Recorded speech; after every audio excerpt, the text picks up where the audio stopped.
Quoi?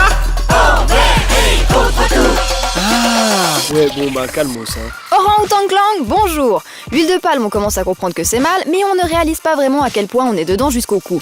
D'abord, l'huile de palme, c'est quoi? C'est tout bonnement l'huile qu'on extrait des fruits du palmier à huile. Elle est extrêmement bon marché et donne un bon goût à tout, c'est pourquoi nous, consommateurs, on en raffole et que les industriels nous la mettent à toutes les sauces.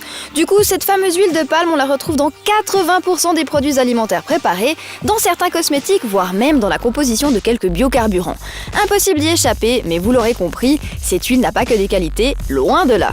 Pour commencer, l'huile de palme est une catastrophe écologique. Comme on l'a dit, elle coûte peanuts et c'est bien ce qui fait sa popularité chez les pontes de l'agroalimentaire. En Indonésie, en Malaisie, en Thaïlande, mais aussi en Colombie ou au Nigeria, cette culture est responsable d'une déforestation massive. Pour répondre à la demande colossale du marché, on doit augmenter les surfaces agricoles constamment et pour y arriver, l'homme brûle des centaines d'hectares de forêts tropicales et tout ce qui y vit, grands singes compris. Et d'après le WWF, 90% des forêts de Malaisie, d'Indo, de Sumatra et Bornéo ont déjà été décimées. On a donc le combo gagnant, gaz à effet de serre, destruction de la biodiversité et mise en danger d'espèces qui sont aujourd'hui plus que menacées d'extinction, avec en bonus une main-d'œuvre exploitée dont la santé est constamment mise en danger.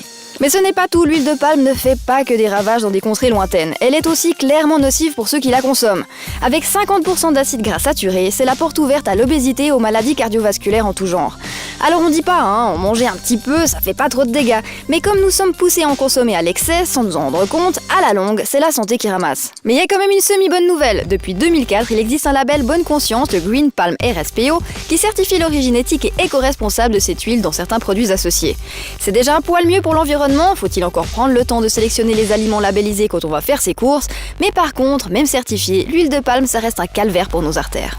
On a qu'une planète hein, va falloir faire avec, ok?